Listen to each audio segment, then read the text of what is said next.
My fiancée asked for a break to date her ex, saying she'd come back if it didn't work, so I made sure she came back to nothing. Hey folks, after lurking around here for what feels like forever, I figured it's time to share what's been going on with me lately. Alright, so here's the deal. My name's Liam, I'm 30, and up until recently, I thought I was marrying the love of my life, Tessa. We'd been together for 4 years, and for most of that time, I was sure we were solid. But now I'm sitting here wondering how I didn't see this coming sooner. Tessa and I met through a mutual friend at a birthday party. She was funny, confident, and had this no-nonsense attitude that I really liked. I'd dated before, but no one clicked with me the way she did. We hit it off fast and moved in together after a year. Things felt natural, like we were on the same page about everything: careers, marriage, starting a family someday. She was freelancing as a graphic designer, and I worked in marketing, so our schedules kind of synced up. Life wasn't flashy, but it was good. We'd been talking about getting married for a while, but it wasn't until last year that I popped the question. It wasn't anything fancy, just a quiet dinner at home, just the two of us. Tessa seemed thrilled. She cried, hugged me, and said yes. That night, we started planning the future: a fall wedding, a small guest list, and this cozy little venue by the lake. It felt like everything was falling into place, or so I thought. The first red flags weren't huge, obvious things. They were small, sneaky little cracks that I shrugged off because I didn't want to overthink. For example, Tessa's excitement about the wedding planning started fading after a few months. At first, she was all in, sending me Pinterest boards, scrolling through wedding dresses, and asking me about the little details, like if I preferred tulips or roses for the centerpieces. But then it just stopped. I'd ask her stuff like, "Hey, have you decided on your bridesmaids yet?" And she'd brush it off. "Not yet. I'm still thinking about it," she'd say, over and over again. The same with her dress, the cake, even the music. Every decision we'd been so excited about just became this thing she wanted to delay. "There's still time," she'd tell me. It was like the wedding was an afterthought. At the time, I told myself it was just stress. Wedding planning can be overwhelming, right? Plus, Tessa had a lot going on with her work. I figured she'd snap out of it eventually. What I didn't realize was that her lack of enthusiasm wasn't about the wedding. It was about us.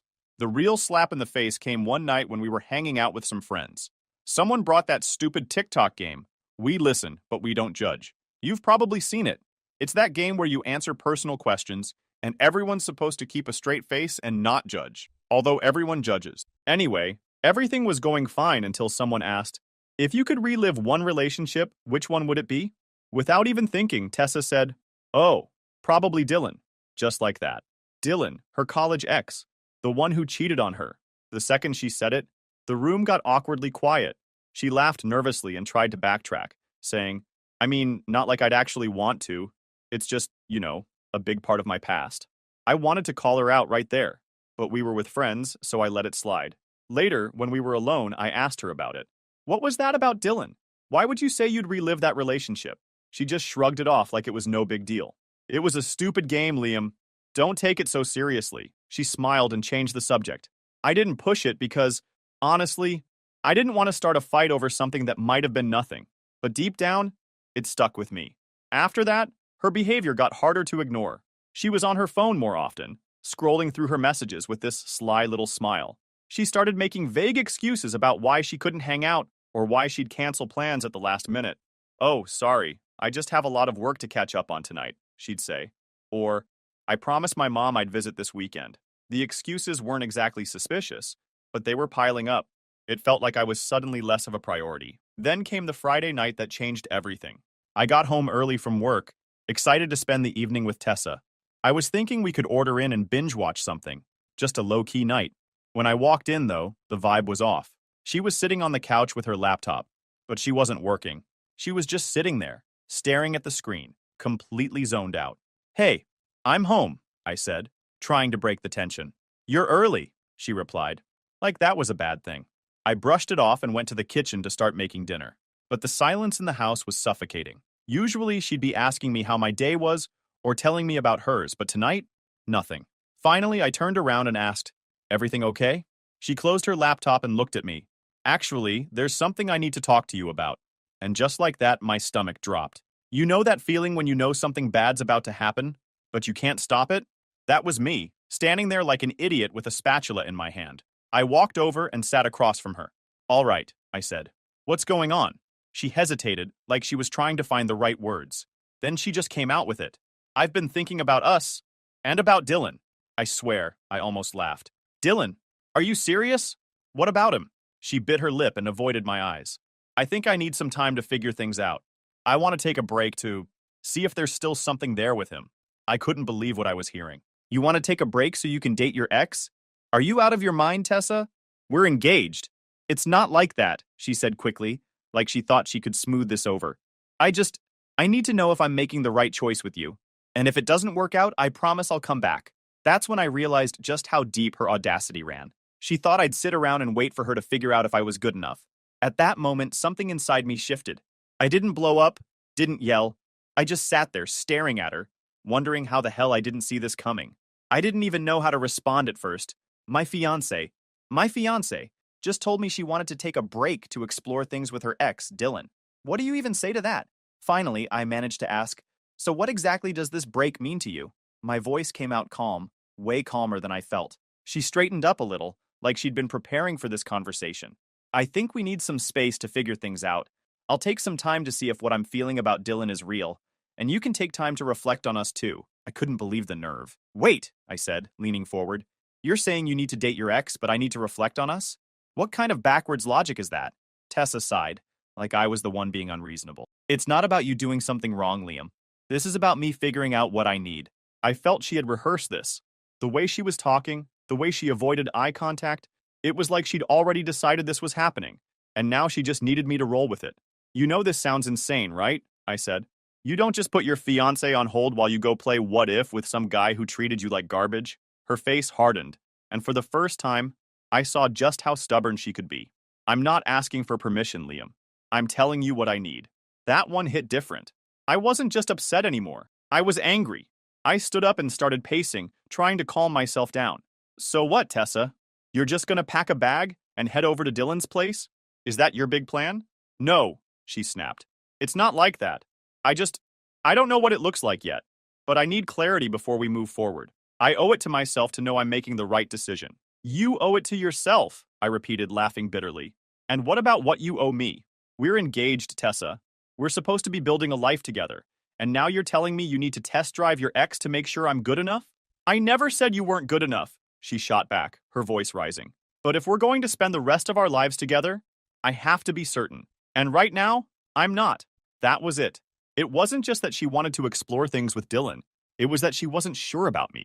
After 4 years together, after all the plans we'd made, she still wasn't sure. It hit me all at once. She didn't even realize how hurtful and ridiculous her request was. She thought this was reasonable, like I'd just sit there while she worked through whatever nonsense was spinning in her head. I stopped pacing and looked at her. Really looked at her. You know what? Sure, I said, my tone flat. Take your break. She blinked, caught off guard by how easily I agreed. Liam, I'm not trying to hurt you. I need space to figure things out. I nodded, keeping my expression neutral. All right, if that's what you need. She hesitated, like she was expecting me to argue, to fight for her. When I didn't, she stood up, grabbed her laptop, and mumbled, I'll stay at my mom's for a bit. This isn't forever. We'll talk when I've had some time. Okay, I said simply. She glanced at me, unsure of how to respond, then disappeared into the bedroom. I could hear her moving around, throwing stuff into a bag. I stayed on the couch, calm on the surface, but my mind was already turning. If she wanted her break so bad, fine. Let her have it. A few minutes later, I heard the front door close. She was gone, probably thinking she'd left me here to wait and wonder. Little did she know, I wasn't going to just sit around. She could have her fantasy, but I had my own plans now. I don't know how long I sat there before I finally snapped out of it. The first thing I did was grab my phone and call my buddy Noah. Noah's been my best friend since college, and he's the kind of guy who doesn't sugarcoat things. If I needed someone to tell me I wasn't crazy for feeling like my entire life had just fallen apart, he was the guy. Yo, what's up? He answered, his voice casual. Tessa wants to take a break to date her ex, I blurted out. There was a long pause. What the hell? He finally said. She said that to your face? Yep, I said, rubbing my temple.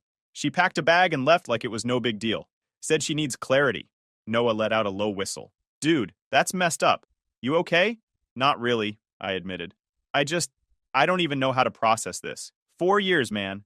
4 years, and she's still hung up on Dylan. You want me to come over? He asked. We can order some food. Talk it out. Yeah, actually, that'd be great, I said. About an hour later, Noah showed up with pizza. He didn't even wait for me to explain the whole thing. He just listened as I vented about everything. By the time I finished, he was shaking his head. Bro, she's not worth this, he said. If she can't see what she has with you, that's on her. You're better off without someone who's going to treat you like a second option. I nodded, but it didn't make me feel any better. It wasn't just about losing Tessa. It was about losing the future I thought we were building together. I'd pictured a life with her. Marriage, kids, all of it, and now it was just gone.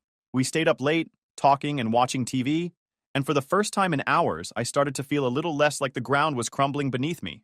I didn't have a plan yet, but one thing was clear. I wasn't going to let Tessa keep me on a leash while she figured out what she wanted. The next morning, my phone buzzed. I rolled over, half awake, and squinted at the screen. Tessa, of course. Can we talk? I stared at the message for a moment, my brain still foggy. She wants to talk? Seriously? After everything she laid out, now she wants to play the concerned fiancé? I thought she might have realized how stupid she sounded yesterday. I dragged myself to the kitchen to make coffee. There was no way I was dealing with this nonsense before caffeine. As I leaned against the counter, sipping my coffee, my mind raced. She really had the nerve to come back and act like I was the one who owed her patience. It wasn't anger I felt. At least not anymore. It was more disbelief. How could someone be so oblivious? So wrapped up in their own fantasy that they thought this kind of stunt was acceptable. But I wasn't about to let her see that. No. If she wanted to play this game, I'd play along. Except I wouldn't be the one losing. Finally, I picked up my phone and replied, "Sure, come over later." Short, simple. Let her think she's still in control. A few hours later, there she was, standing at the door like nothing had happened. She looked polished, like she'd spent way too much time trying to perfect that calm, collected look. Her hair was done, makeup flawless. I could tell she'd rehearsed this. She was ready to sell me whatever she'd come up with. I stepped aside and let her in without a word. She walked in like she still belonged here, sitting on the couch like it was any other day. "Thanks for letting me come by," she said softly like she was doing me a favor. I leaned against the wall. "What's up?" She took a deep breath, her hands clasped together like this was some big performance. "I've been thinking a lot," she began. "Here we go. And I think I've come up with a way for us to move forward," she continued, her tone too measured, too rehearsed. I nodded, keeping my face neutral. "All right, let's hear it." "Well," she said, clearly building up to something she thought was genius, "I think the best thing for us right now is to put the wedding plans on hold, just temporarily, while I take the time I need to get clarity on everything. That way, we don't lose the progress we've made, and we can pick things back up once I'm sure about us." I stared at her, waiting for the twist. She wasn't joking. She actually thought this was reasonable. "That's your big plan?" I asked, raising an eyebrow. "Yes," she said, nodding like she'd just solved a world crisis. "It's practical, Liam. We've put so much time, effort, and money into this relationship. I don't want to throw it all away over something that might not even matter in the long run. Something that might not even matter." That phrase kept bouncing around in my head. She was talking about us, our relationship, like it was some investment portfolio she didn't want to write off. I felt a laugh bubble up, but I held it back. "Not yet. Let her keep going." "You're okay with this, right?" she asked, tilting her head slightly, like she was genuinely confused why I hadn't reacted yet. "Sure," I said, shrugging. Her eyes flicked to mine, like she didn't quite believe I'd agreed so easily. "Wait, you're okay with it?" "Yeah," I said, keeping my tone even. "If that's what you need, go for it." She blinked, clearly thrown off. She'd probably expected me to argue, to fight, maybe even beg her to stay. Instead, I gave her nothing. "I just don't want you to think this means I don't care," she added quickly, trying to fill the silence. "I just need some space to figure out what I really want. It's not forever."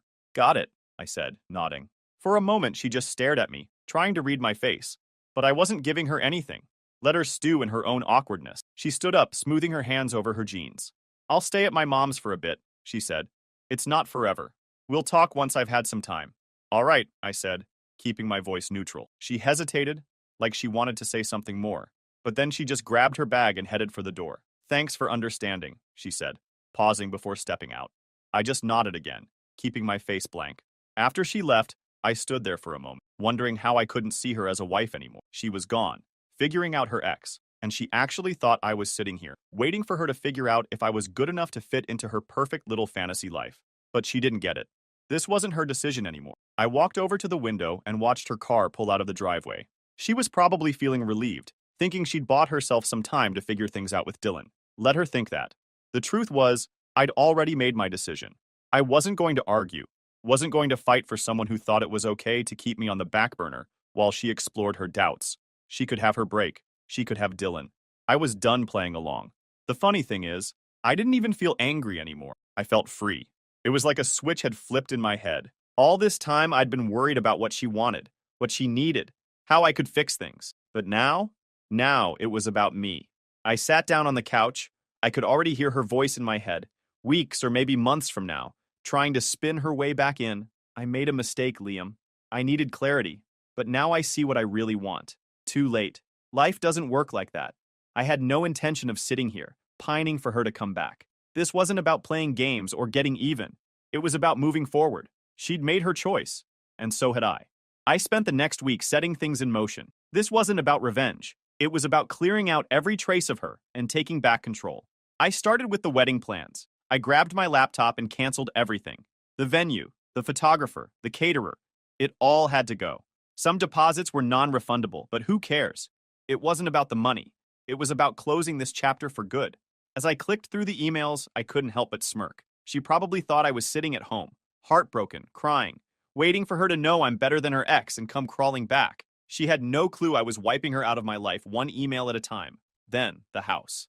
Funny thing, Tessa always acted like it was our home. She picked the paint colors, nagged me about throw pillows, and even insisted on those god-awful curtains in the living room. But here's what she never seemed to grasp. The house was mine. My name on the deed, my money in the mortgage. I called my buddy Noah, who hooked me up with a real estate agent. Within days, I had the paperwork ready to list it. My plan was simple. Sell the house, move on, and leave Tessa with absolutely nothing to come back to. She wanted space to figure out her life. She could do that from scratch. One part was almost too satisfying. Tessa had left all her stuff behind when she walked out. Clothes, books, and those ridiculous live, laugh, love signs she insisted on putting everywhere. I boxed it all up and drove it to her mom's place. No heads up, no texts. I just left it on the porch with a note. Here's your stuff. Good luck with Dylan. Was it petty? Maybe. Did I care? Not one bit. Then I sat there and waited. As expected, a week later, my phone buzzed. It was her. Can we talk? I think we need to clear the air. I laughed out loud. She must have realized her little fantasy with Dylan wasn't all it was cracked up to be. I couldn't resist seeing how this would play out. Sure, I replied. Come by tomorrow. The next day, she showed up, and the look on her face was priceless. She stepped inside and froze, her eyes darting around the bare walls, the empty shelves, the moving boxes stacked in the corner. What's going on here? She asked, her voice trembling. I'm selling the house, I said casually as if I'm talking to a neighbor, leaning against the counter. Her jaw dropped. You're what? Selling our house? It's not our house, Tessa, I said, letting that sink in. It's mine, and I don't need this much space anymore. She stared at me like I'd slapped her. Why didn't you tell me? Why would I? You left, remember? I said, keeping my tone calm. Her face went pale. Wait, so you've been planning this? You're just moving on? I shrugged. What else was I supposed to do? Sit around and wait for you to come back? She shook her head, her voice rising. Liam, no. That's not what I meant when I said I needed time. I didn't think you'd... Didn't think I'd what? Take you seriously? I interrupted. You said you needed space to figure out if you wanted me or Dylan. So I gave it to you. She took a step closer, her voice trembling. But I didn't mean it like this. I thought you understood. I wasn't ending things. I just needed clarity. I laughed, shaking my head. Clarity? Tessa, you didn't want clarity. You wanted a safety net. You thought you could run off, test the waters with Dylan, and then waltz back here like nothing happened. Sorry, but that's not how it works. Her composure completely cracked. Liam, please, I made a mistake. Dylan, he's not what I thought. He hasn't changed. I was stupid. I see that now. Please, don't do this. Don't throw us away. I crossed my arms, meeting her tear-filled eyes with a steady gaze. You're right about one thing, Tessa. You were stupid, but not just for running back to Dylan. You were stupid for thinking I'd let you treat me like a backup plan. She grabbed my arm, her voice desperate. I wasn't. I swear. I panicked. I was scared. But I know now that it's you. It's always been you. Please, we can fix this. We can still get married. I yanked my arm away, shaking my head. No, we can't. You made your choice, Tessa. You chose doubt. You chose Dylan. And now, I'm choosing me. Her face crumpled, and she started sobbing. Liam, please. I'll do anything to fix this. It's too late, I said firmly. You broke this. You don't get to come back and pretend it never happened. She stood there, shaking, tears streaming down her face. Finally, realizing there was nothing left to say, she turned and walked out the door. And with that, Tessa was out of my life, or so I thought. I sold the house, moved into my new apartment, and started putting everything about her behind me. I wasn't bitter. I just didn't have the energy to keep dragging her baggage along. I thought I'd handled it cleanly, that we'd moved on separately. But Tessa? She wasn't done, and when she made her move, it wasn't head on. The first sign something was off came in a phone call from my mom. I'd barely said hello before she launched into it. Liam, why am I hearing from Aunt Sharon that the wedding is canceled? Is this true? I froze, the words catching me off guard. The only people who knew the wedding was off were me and Tessa. I hadn't even told my family yet because, frankly, I didn't want to deal with their reaction. But now the news was out. Where did Aunt Sharon hear that? I asked cautiously, already suspecting the answer. From Tessa's mom. She's been telling everyone that you called off the wedding. Apparently, Tessa is heartbroken, and you're being unreasonable. I nearly dropped the phone. Heartbroken. Unreasonable. The audacity of her spinning this like I was the bad guy was almost impressive. She had been the one to walk away, the one who wanted to figure things out with her cheating ex. And now she was painting me as the villain? Mom, that's not what happened, I said, trying to keep my voice calm. Tessa and I aren't together anymore. She made her choice, and I moved on. Well, you need to do some damage control, she said, her tone sharp. Half the family is talking about this, and they all think you blindsided her. Damage control. That's what it came to now. Not only had Tessa managed to worm her way into my family's conversations, but she'd turned the entire thing into a pity party for herself. I should have let it go. I should have chalked it up to her being petty and left it at that. But when I got a call later that same day from my boss, I realized this wasn't just a family issue anymore. Hey, Liam, I wanted to check in, my boss said cautiously. Is everything okay? I heard from a friend of mine. Apparently your ex is going through a tough time, and she mentioned your name. My ex? Mentioned my name? At work? She didn't give any details, but you know how these things spread. Just making sure it's not going to cause distractions here. I clenched my jaw, the pieces falling into place. Tessa hadn't just been telling her side of the story to family, she was dragging my name into her personal sob story with anyone who would listen. I thanked my boss for letting me know and hung up. My blood was boiling. This wasn't about closure or fixing things anymore. She was deliberately trying to sabotage my life, painting herself as the victim to anyone who would give her 5 minutes of attention. That was the last straw. I'd stayed quiet up until now, thinking it was the mature thing to do. But if she wanted to play games, I wasn't going to sit back and let her rewrite the narrative. The next day, I sent a group message to both of our families, keeping it short and to the point. Hi everyone, I wanted to address something. Tessa and I are no longer engaged, and it was a mutual decision after a lot of difficult conversation. I'd appreciate it if we could all respect each other's privacy and move forward without assigning blame. Thank you. It wasn't dramatic, but it was enough to cut off her nonsense before it spread further. Then I blocked her on everything. Phone, social media, email. She didn't deserve access to my life anymore. Not after how she'd tried to twist things. The fallout wasn't easy. My mom wasn't thrilled about me handling it so bluntly, and a couple of relatives still whispered about how I could throw away such a good thing. But I knew the truth, and that was enough. All what my ex-fiancée did was show me how little she respected me or the relationship we'd had. If anything, she made me even more grateful that I'd cut her out for good. So here I was, finally drawing the line. Blocking her was like flipping a switch, cutting the power to the drama machine she'd been running for weeks. It wasn't just about silencing her. It was about reclaiming my peace. The first thing I did was take control of the narrative. People love to fill in the blanks when you stay quiet, and I'd given Tessa way too much space to craft her story. So I called up the people whose opinions mattered to me, my close friends, my siblings, and my mom. I laid it all out, no embellishments, just the facts. Look, I told my mom over coffee, I didn't throw away a good thing. She bailed on me for her ex, plain and simple. I tried to be civil, but she's out here spinning tales like she's the victim. I'm not letting her trash my name. Mom gave me her classic disapproving look, the one that could make a grown man feel like a scolded teenager. I get it, Liam, but you could have been more tactful. Tactful? Mom, she's airing our dirty laundry to anyone who'll listen. I'm done playing nice. That seemed to click for her. She sighed, finally conceding, I just want you to be happy. Don't let her drag you down. From there, I made it my mission to shut down the whispers wherever they popped up.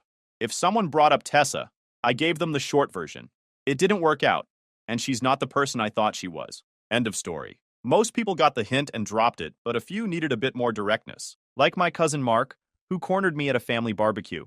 Hey man, I heard you left Tessa high and dry. What's up with that? I stared at him, barely believing the audacity. You heard wrong, Mark. She ditched me to figure things out with her ex. If you want the full story, ask her. I'm not playing the gossip game. He backed off pretty quick after that. While I was busy cleaning up the social mess, I also had to deal with work. My boss, thankfully, was chill about the whole thing. I explained the situation in private, emphasizing that it wouldn't affect my performance. He nodded and said, I figured there was more to it. Just keep your head down, and don't let it get to you. But Tessa wasn't done trying to stir the pot. A week later, I got an email from a mutual friend of ours, Sarah. She wasn't taking sides, but she felt the need to share something. Hey Liam, I thought you should know Tessa's been posting stuff online.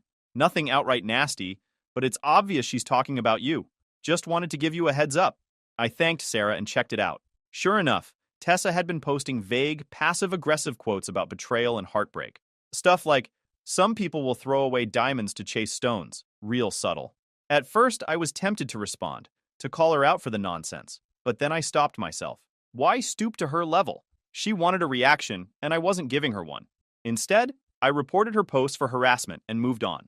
That was the real turning point for me, realizing I didn't owe her or anyone an explanation anymore. My life wasn't a public forum for her to dissect and manipulate. If she wanted to live in the past, that was her problem, not mine. One night, sitting with my buddy Jake, he said something that really stuck with me. Man, you dodged a bullet. Imagine if all this came out after you were married. You're better off, trust me. He was right. As painful as it had been, breaking things off with Tessa, before we tied the knot was the best thing that could have happened. It wasn't just about avoiding the drama. Being with her had blinded me to what I really wanted in a partner. Someone who had my back, not someone who'd turn on me the second things got tough. By the time a few months had passed, Tessa's antics started to fade into the background. People moved on, and so did I. The family stopped bringing her up, the whispers at work died down, and her online posts eventually dried up. It was like she finally realized she couldn't keep milking the situation for sympathy. I'd like to say I forgave her, but honestly, I didn't. And that's okay. Not every wrong has to be forgiven to be left behind. I don't hate her. I just don't care anymore. The real closure came when I realized I wasn't waiting for her to apologize or for people to see my side. I was living my life for me, not for anyone else's validation. So I guess all I want to say is that sometimes the hardest decisions are the ones that save you. Cutting ties with Tessa wasn't easy, but it was necessary. It taught me to trust my gut, to stand up for myself, and to never settle for less than I deserve. Looking back now, I don't regret a thing. I'm in a better place, mentally, emotionally, and even physically. Life's too short to waste on people who don't value you. And if I've learned anything, it's this. The best revenge isn't getting even. It's living well. And with that, this chapter of my life is officially closed. Thanks for sticking until the end.